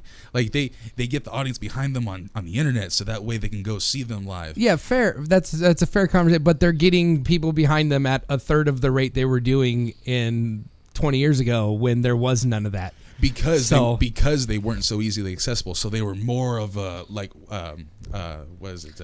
You had to watch Monday Night Raw to get Yeah, or you had to turn on the TV that one time a week to see them. Yeah, there was no network. These guys were legit gods to you because they were so not accessible easily. Well, shit. I remember back in the day, it was hard as fuck to even find a wrestling school. Oh yeah. Yeah. I mean, unless you knew about Jesse or because they didn't advertise it. Yeah. You didn't advertise a wrestling school 20 years ago. No. That was not a thing. You weren't on the internet and putting out flyers. Like, you had to find out about it and want to seek it out. It wasn't like, hey, let's just come down and we'll take your money. We don't care. Yeah, it was all accidentally. Like, before I met Tyler in high school, Kid Carnage, Ty Matthews. Sorry. Yes, there we go. I'll get there. He basically just said, "Yeah, I'm a wrestler." I was like, "Oh, okay. Like, you're a wrestler. Like, I'm a wrestler in my backyard. like on my mattresses." He's like, "No. Like, I went to school." I was like, "There's a school?" Yeah. So that was a big like eye opener. Yeah. When Yeah, I that was saw the same whole thing. world. That was the same thing for me with Johnny Starr. Like, it just we were in marching band and I wore a WWF t-shirt. Like, that's literally why I'm in the business. Okay, so funny thing about Johnny Starr, I went to high school with his wife, Desiree. Yeah, with Desiree, who Yeah. does who I just like to give a quick shout out to Desiree. She does the most fantastic family portraits and pictures. That she is fantastic. She really does do a good highly job. recommend Photos to be Desired. But go ahead. No. Seriously, give her give out the phone number, give out the website, dude. If I had all that info, I did. of This is off the course. top of my I head know. because we brought it up. But Yeah, but yeah, well, you brought up Johnny Starr, and it just reminded me that I wanted to tell you. Yeah, I went to high school with her, so there you go, Desiree. Cool, you got yourself a California hillbilly. there you go. Which, But- if I'm not mistaken, she did like FFA shit too. So. But I'd just like to say, by the way, that we've gotten way off track about our Royal Rumble conversation that we started in the first place. Oh, yeah. About having a little fun on the show here. So rewind. So Rantaholics did a thing where they each picked a team. See, I could pick up exactly where I left off. Yeah. Where they each picked a team, and whoever's team came in last place had to do a torture, and the one that went like second to last did a torture. Yeah. The guy who won got like a gift card to beat, or no, the other two guys had to chip in and buy him wings for that night. Oh, nice. See, there we go. If there's a prize, especially if there's a prize in there, that'd be great. So Yeah, I'm down for prizes. I'm one of those guys at the party where if you like, all right, now you got to do this. No, I won't. all right, No. See, if we're going to do this, the punishments have to actually happen. Like, everyone has to be on board and be a good team player and agree that this is going to happen. Otherwise, we're not doing it. Okay, so what we're gonna do now? We were just gonna go ahead and pick people. Well, I mean, okay, we need to have this conversation with Ron before we decide No, for no, him no, that no. this is the way we're, it's going we're down. deciding, captain of the ship. Well, this is- go this ahead. is I not pitched a- this idea when we got here. This is not a Ronocracy. It's a. If you're gonna do it right. I was trying to think of something to go with democracy. It didn't really work. It's a Ronopoly. A Ronopoly. yeah, this is a Ronopoly, but he's the guy. So, what we're gonna do is we're gonna put names into a hat, and we're each gonna pick a name, and that'll be our guy for the Royal Rumble. Yes. Um, Yes. As I said, we need to wait a couple weeks. So once we know everyone that's in, and then we'll throw, like, I think it'll be fun and great to throw some, like, NXT guys in.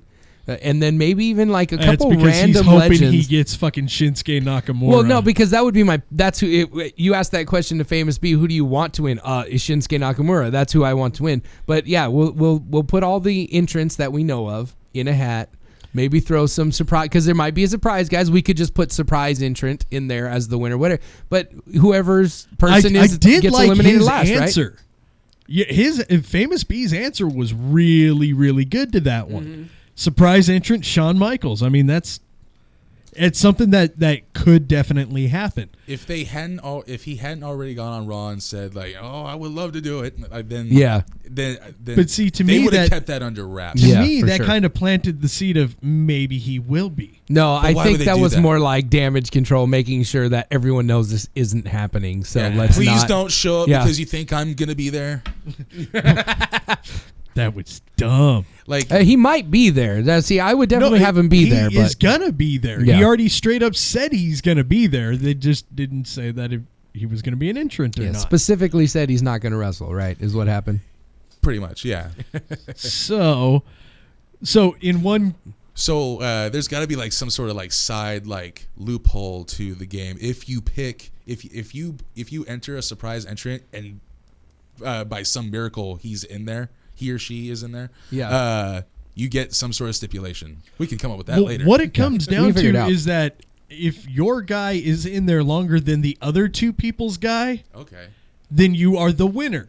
Whoever's in second longest gets a less harsh torture. Now, let's not say. Okay, see, now we're using vague words now because we're saying longest. So if I get number 1 and he's all the way in there to 20, you're talking about who's in there last. Yes, who last is in there eliminated. last yeah, we need to be eliminated. specific here Okay. because I will loophole the shit out of this if you use. But my vague- guy was in there for an hour. That's right. Yeah, damn straight. But he was eliminated first. The other option I was thinking would be really cool is if we had to pick the person who will be in the longest but not win. So like second to last, third to like who's in the final four, but not wins the Royal Rumble, because I mean basically it's gonna be like we can't all pick the same person. That was the reason I came up with the hat idea, because otherwise we're all just gonna be like, well, duh, we know that it's gonna be Roman Reigns, or like we know basically who's going to be in the final four. Like it's kind of that's just the way it goes.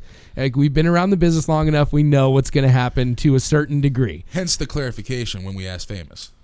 Exactly. So that's why I was thinking, if we do something like that, even if we decide that we want to be, okay, we know that, say, Kofi Kingston is not going to win the Royal Rumble.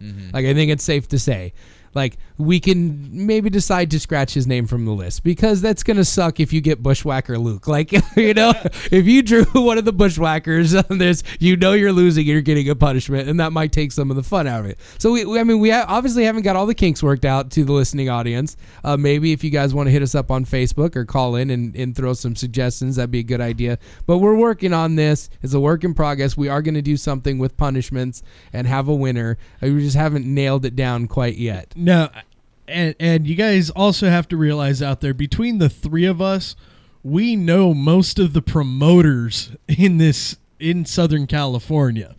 Yeah. We may be able to work out something where one of us gets tortured in the middle of a ring That at a would be particular fantastic. show. That would be great. So, well, We'll I know figure these out. I know for a fact that Bart is interested in coming into the show. He was very adamant about it not being a call-in. He wants to be actually here in studio. No, I love Bart. He's a good dude. We all love Bart. Bart's freaking great. He puts on some of the best shows here in Southern California. Oh, yeah. So we will have Bart come in soon, and maybe we could work something out with him. That'd be great. Because we know his shows get some really fucked up people coming to him. and he's pretty much at every AOW show. Yeah. Well, Bart goes to a lot of. He does. The dude just loves the business, man. He really loves wrestling, and like he's the one guy that is booking a show. He's not a wrestler. He's not booking himself. He's not trying to get himself over. He's not putting himself on the mic, and so he's just putting on a show that he would want to watch as a fan. And it comes across in his shows like, I want to have a fun show, and you know he doesn't book these super elaborate storylines. He doesn't have 20-minute promos. He's booking a wrestling show. Like, he overbooks the crap out of his cards because he wants to make sure everybody gets their money's worth and that it's going to be a great show. Yeah. Oh, yeah. And it's not like it's freaking expensive to hit up one of his shows. No. He's selling front row tickets for $30. Yeah. Which is very reasonable. Very reasonable, especially with the caliber of talent that he is booking. I mean, it's not uncommon to see Sabu come in. Yeah. In fact, one of his shows coming up, he's got Blue Meanie coming out. I freaking love Blue Meanie. In fact, we're going to get Blue Meanie on the show here soon. It'll be a call-in, obviously, but that would be fantastic if that happened. We're going to. Okay. It's already in the works. Yeah. Yes, so. You said that about a lot of guests, though. Hey, they're all in the works, okay? As long as I am emailing and Twittering, then it's still being worked out. Just because Douglas James didn't call last week doesn't mean he's out of the works. Yeah, just because like 4 guests before that also didn't show up. That's bullshit. That is bullshit. They eventually showed up like 3 weeks later, maybe, but it's cool. Now that I'm here, they'll call. Yeah.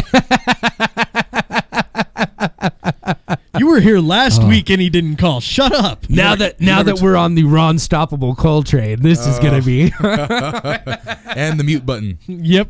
I want to talk. No, you are not allowed to talk anymore. Fuck off. This guy. All right, you got your privileges back. Take the gum out of your mouth. I just put the gum back in my mouth. I figured I was done for the show. Put me in the corner. You put baby in the corner. Yeah, well, you know what? You're not as hot as Sarah, whatever her name, Jennifer Grey. Yeah, Jennifer. There you go. Nice try. I got her mixed up with Sarah Jessica Parker. That is not the same. Bro, they had the same nose for a good minute. Yeah, but one... And then she chopped off her nose and lost all her notoriety. Yeah. That's what happens. And the other one turned into a foot and married Matthew Broderick. So, sorry, I have a particular disdain for Sarah Jessica Parker. I think most people do. Horseface over there. Yep. Hey, Hocus Pocus, she was fine as hell. Yeah, that was a fun movie. My kids have been watching that recently. Yeah, it's great. Good for them. All right. So, as far as this thing goes, what kind of tortures do you think would be in play? Oh, I totally. The first one that came to mind is that when I win, I get to pick all the music for like a month on the show, like only stuff off of my. That's fair. I'm not getting naked. I'm not eating bugs. Yeah, no Joe Rogan stuff. Like shit, man. There goes that naked eating bug challenge that I was going for. Man, I used to be into hot things, not so much anymore.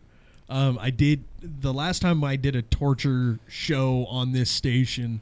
I had to eat a Carolina Reaper pepper. Oh. And I got through it, and I was good until we left and we went over to the Mexican food place, and then I feel bad for whoever had to clean that bathroom. Oh, man. It was bad. Yeah, I wouldn't even like. No. See, and that's the kind of thing we can't be like, oh yeah, I would totally do that, because then it's not. I'm a puss when it comes to regular spice. Yeah. Yeah, like black pepper. This guy will. Are you kidding me? No, but one time we were at Buffalo Wild Wings and I got a habanero wing and I just cried for hours. See, what they had to do on Rantaholics was whoever lost, Yeah. had to wear a Care Bears onesie and Nice. go and make an order at Buffalo Wild Wings. Yeah. See, something simple like that. Okay. Maybe a little embarrassing. Not so. The guy who got number 2 though had to eat the fucking super flamin' hot wings from Buffalo Wild. That's I fantastic. didn't see that as being fair, because wouldn't you think that the one where you're gonna go through some fucking pain, Well, okay. that should be like last place, dude? A little bit of painful diarrhea isn't like quite in private, and then the public embarrassment. Like, it just depends on what you're more okay They with. live streamed it. Dude had snot coming out of his Yeah. nose and water coming out of his eyes. Oh, and, yeah. and yeah, I mean it was bad. Yeah. But I mean, I say that is worse than having to put on. I would wear a Care Bear onesie into fucking Buffalo Wild Wings. Anyway, and- yeah. I mean, just- obviously dressing like an idiot is not a punishment for me. Like, Yeah. that's just normal everyday attire. So Yeah, this is not a big deal. So like that to me, and it was Brandon that had to do that. And he's a vain motherfucker. That guy Yeah. has got an ego bigger than this room. And I hope he's listening. You fucking little midget puck bastard. You should have done more with that freaking costume on. I'm serious, dude. Like legit, I would have played that shit up. I would have taken pictures with people. Rode your bike around, just like around Rancho Cucamonga, and Hell yeah, dude! I would drive a rickshaw. I would Offer literally people rides. I would offer people rides around Rancho Cucamonga in a Care Bear costume. No freaking problem. But that's the kind of dude I am. Yeah. I like having fun. To me, that sounded like fun. Exactly. Eating 6 super freaking hot wings is not something that I'm really prepared to do ever again. no, that's something that I would quit the show for. Like, I mean, Absolutely. like, it's not happening. We're not doing that. So we can agree, no hot shit. We're not eating Yeah. anything disgusting. I will gladly welch on a bet. It'll be good. It'll be good live radio too. Like I can No, only, guys. I can only imagine. Like, oh, you got to do this? No, I don't. Yeah, that's entertaining right there. Yeah. See, and that's the thing is that, I mean, on one hand, you kind of have to agree Yeah. to it. On the other hand, there is a couple of things that are off limits. Like you, I'm not going to get naked, mainly because I have children who go on the internet. I'm not waxing my taint. Okay, that we can put can we eliminate Again. that one from there? Whoa, wait, hold on. I have one of those ab machines Okay. at the house. Yes. One of the ones where you duct tape them to your abs. Yeah, you electrocute yourself. Uh-huh. That could be yours. If you lose, we're gonna electrode your taint. No, not Yes, the taint. We're not. the taint. We're not going anywhere near my testicles. That's not a thing. I mean, you can. Your testicles aren't a thing. We know, but That's a little man. too close for my comfort zone. All right. I don't need guys rooting around my taint area. No, we'll let you do that. Okay. We'll I'll have just Mike say I push hooked the it up. button. Yeah, he doesn't need guys being around his balls. He just needs his balls being on guys' phones. Oh, so throw me under the bus. Wait. That's great. Oh, yeah, because my Road story. no, not a road story. He's like, just story from earlier today. No, but okay. What was the movie? What was the movie? What was the movie? Waiting. So when Oh, yeah. Waiting came out, I like to show my wait. brain off. So we were doing the game. Yeah, I was playing. Yeah. Okay. Yeah. So yeah, We all played the game. there are a good handful of my friends that have definitely seen The Brain and maybe in their inbox on their text message machine. That is a thing. Handful. That's happening. He says handful. I texted the goat out to Nice. a full list of dudes that I went Nice. and saw that movie with. No, I have You another. must have excellent reach, or did you have someone take that? I had somebody take the picture, of course. There you Is go. it- oh, is There that, you is, go. that, is that a smell fee? I mean, there definitely was no brown eye in the picture. Nice. Okay. The other one I like to do, which I came up Bat on. wings? No. I came up with this on my own. I call it depending on how gifted you are. It's either the hot dog or the Dodger dog, where you take the balls and wrap put them 'em- yeah. around the I've the seen meat. that. Yeah. So, I've done that one. but when it's bred as is, it's the Dodger dog. So. Ow. Shout out to my cousin who's probably not listening. He might be. He does listen every once in a while. I love the guy. The Dodger dog. One of my best friends. Mostly because he's a Dodger fan, but also because he has a freaking huge cock. So there's that. Hence the reason he's got that hot ass wife. I mean, Yep. there you go. She's beautiful. Beautiful. Yeah. You don't even I had know. nothing to add to his dick. Yes, you do. Your He's mouth. like, I can't speak on this conversation. I have no Well, information. then- Well, tell him. then you got the tell him wristwatch. congrats. yeah, the wristwatch. Yeah, Nick Swartzen. Guys, I can't read my watch, bro. Is that your fucking dick? Or the chick on the Neighbors movie with the necklace. Oh, it's good times. Yeah. The one we were talking about on the way here is the Roman helmet. Where you drop the testicles in the eyes and let your cock dangle over their nose as a Roman helmet That when someone passes out at a party. It's good oh, times. that's what we said we were going to do to engineer Mike, right?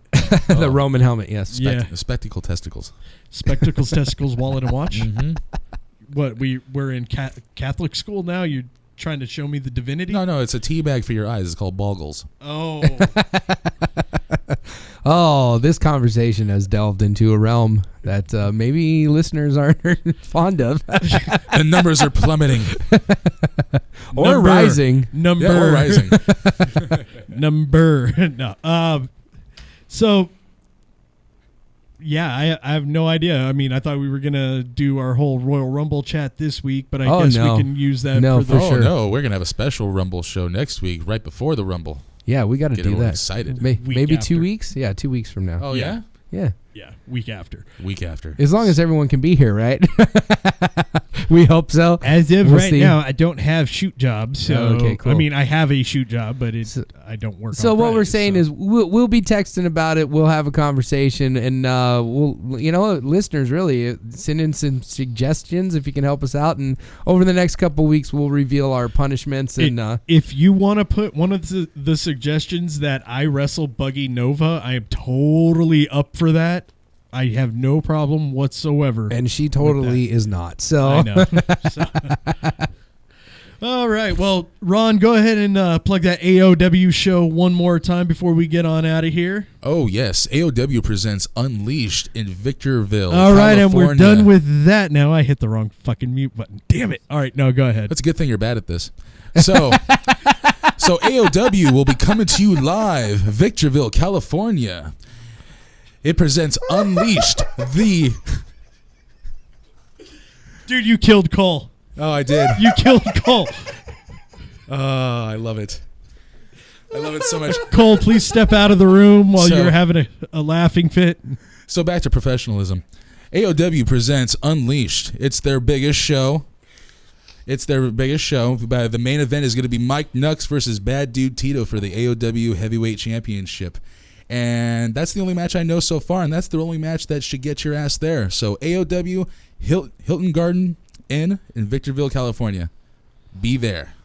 And what about you, Captain Dipshit? You got anything to add?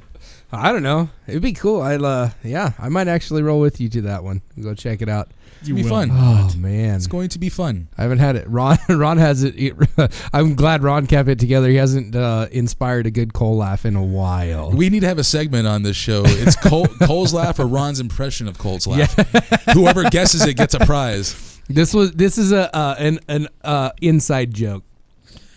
Goes back probably a good 12 years now, something like that. Yeah, Cole has a very distinctive laugh. Hey, you heard a little bit of it. Yeah, just a but smidge. If you get a good explosion out of him, it just sounds like it sounds like 100-year-old smoker with just the highest register possible.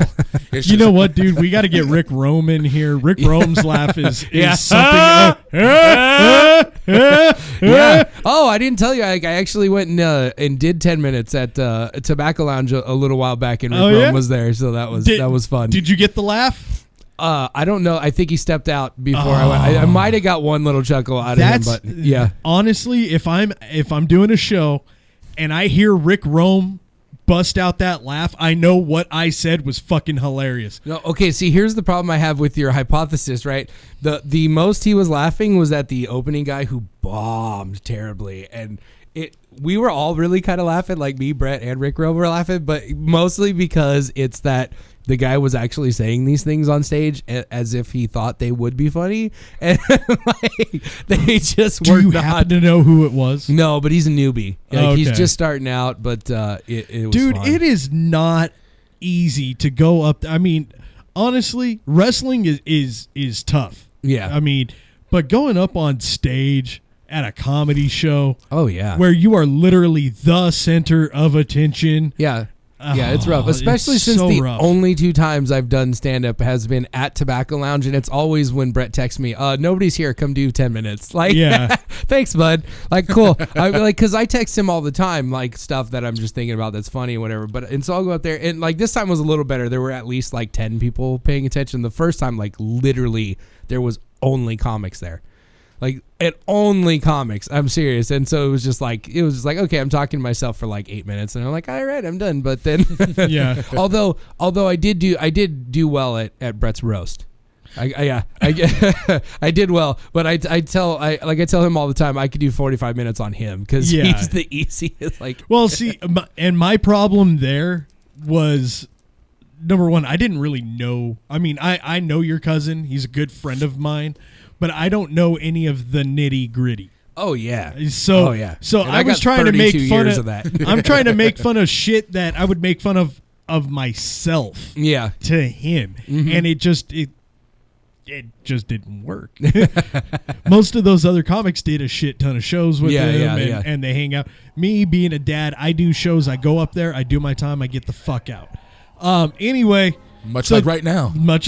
playing us off with one of my favorite fucking little crews. Actually, it's just not the crew itself. I like Edge and Christian. Gangrel's all right. Still my favorite intro. Yeah, it was cool. So, Very all right, unique. that's our time for. And very Friday the 13th centric. I'm glad. I don't know how we missed that in 2 hours. Yeah, because we're always bad luck. We don't need one day. We got 365 of them. All right, for No Fucks Given, Cole Dawson and Ron Kilborn, I am 5 Card Stud Jeff Maverick. We are out. Peace.